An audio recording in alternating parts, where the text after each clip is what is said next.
Dancehall entertainer Vybz Kartel and his three co-accused have been freed.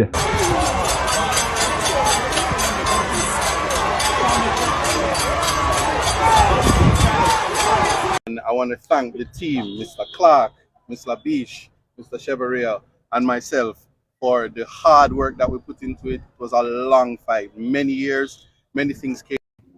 Says Rhyme Nation family. So dancehall entertainer Vybz Kartel and his co-accused were today set free after the Court of Appeal ruled against retrying them for the murder of Clive Lizard Williams. So this was handed down by a three-judge panel including Justices Marva McDonald Bishop and Paulette Williams alongside David Fraser Rhyme Nation family. So before the ruling was handed down in a Rhyme Nation family, an abbreviated summary was provided for the sole purpose of assisting members of the public so they could understand the judgment Rhyme Nation family, or they could understand the matter. So Vybz Kartel, Sean Storm, Kyra Jones, and Andre St. John were all convicted of the murder of Clive Lizard Williams back in September 2011. So in 2020 Rhyme Nation family, lawyers representing Vybz Kartel made an appeal to the court in 2020, but their convictions were upheld. So now, the accused men, yes, made an appeal to the United Kingdom based Privy Council, and on March 14, 2024, their murder convictions were overturned on the grounds of juror misconduct. And so the Privy Council remitted the case back to the Jamaica Court of Appeal to decide whether they should be a retrial. So yes, Rhyme Nation family, I have a few clippings I want to share with you guys with him attorney and him fans them over dry Rhyme Nation family. So right about now, we're going to take a look on the video then. And if you're new to the Rhyme Nation channel, please consider subscribing and hitting that notification bell.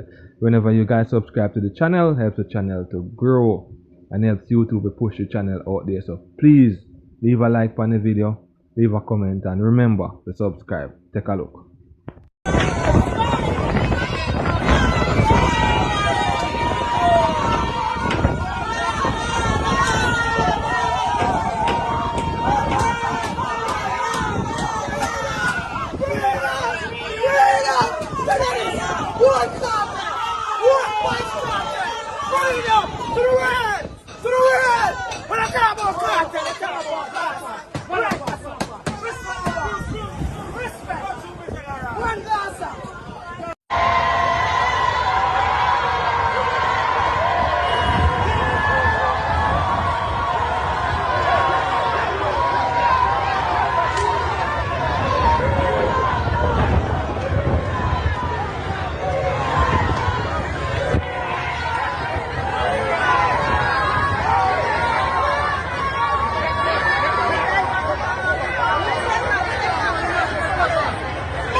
Mama try to take care of me now. I mean, none of the boy I know.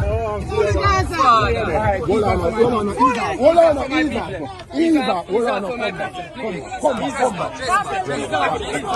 Yes, ma. What the people do? You want behind us up?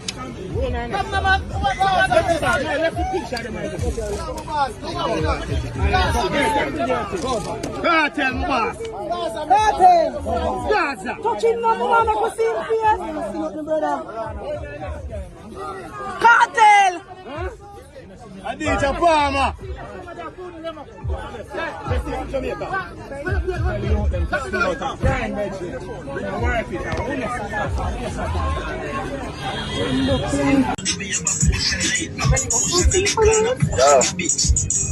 One done.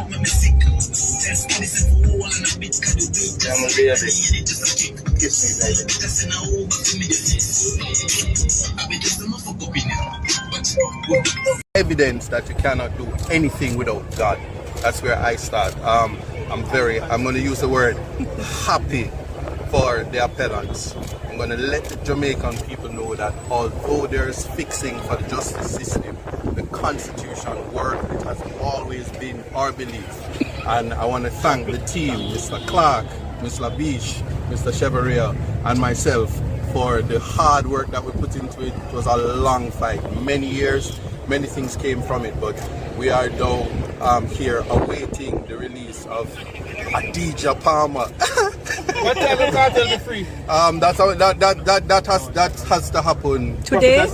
The process has started, and we would hope today because the Constitution said something about that. No, the judge said that he's free. The judge says he's free. So the question now yes. Is that what time? Authority must explain why is a free man in custody. So they'll have to do what they'll have to do to release it, but he's free. So what the judge after the usual process? It's too early. It's too early. It's too early for that, but we certainly hope that as we're saying this to you, that the process is being expedited, and we just await their release. And it's important to know since morning.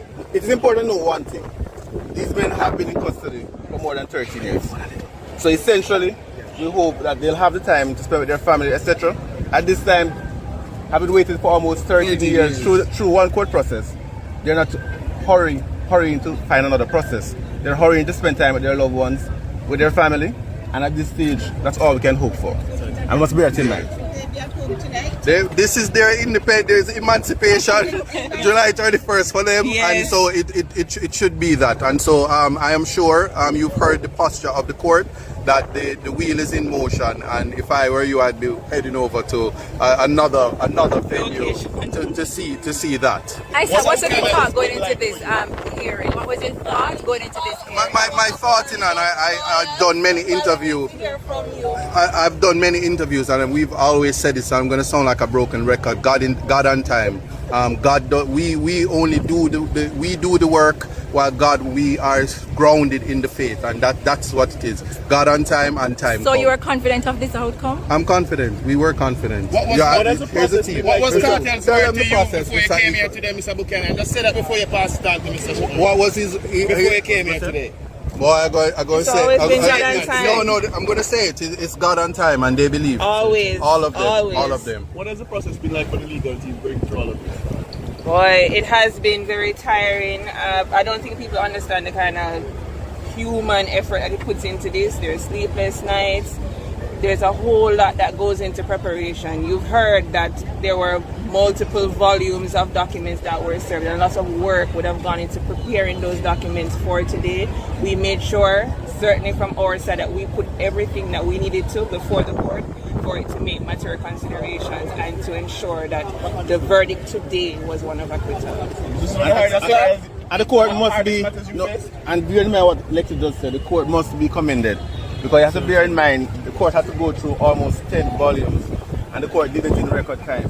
This is not typical, bear in mind the short resources that our judges have, that they can return judgments within a time that they would like. And ultimately in this case, they work overtime. You heard the judges thanking specifically the judicial clerks for ensuring that they could meet the timeline that they gave to the public. And we're very grateful for that. But out of all of this, I don't think that if you ask any of the appellants that they will say that they got justice. Because from day one, they profess their innocence. And at the end of the day, you have, after almost 13 years, we're just going home without the merits of the case actually being decided. So for the appellant, it is regrettable that this is how this matter has to end. And we hope that this will be a lesson for everybody who loves justice in Jamaica, because there are certain things that went wrong in this case, and that we hope that the persons who have the power to change things in this country will examine to ensure that no other Jamaican citizen have to spend 13 years in custody. And after 13 years, there's nothing that nobody can do to give back Kartel, to give back Sean Storm, or to give back any of the appellants the missing 13 years out of their life. Some of them would have had their family members die, unable to go to funeral. And ultimately what we have to do better by them. We also have to do better by victims of crime who themselves today they'll be looking at this thing and saying this is not justice. And one hope that this will be a lesson, a teachable moment for our country as we move forward to ensure that we achieve the ideals of our anthem, justice for all. Will the legal team remain the same, Mr. Shavira? Will the legal team remain if it is that these persons, the appellants, plan to go forward for damages, or let's say if they want to get something? Certainly that's not a question that we're in a position to answer. The clients are the ones who decide how their representation is composed. So I think that question is best reserved. As you know, the men are free, so I guess in due time they'll be able to answer this.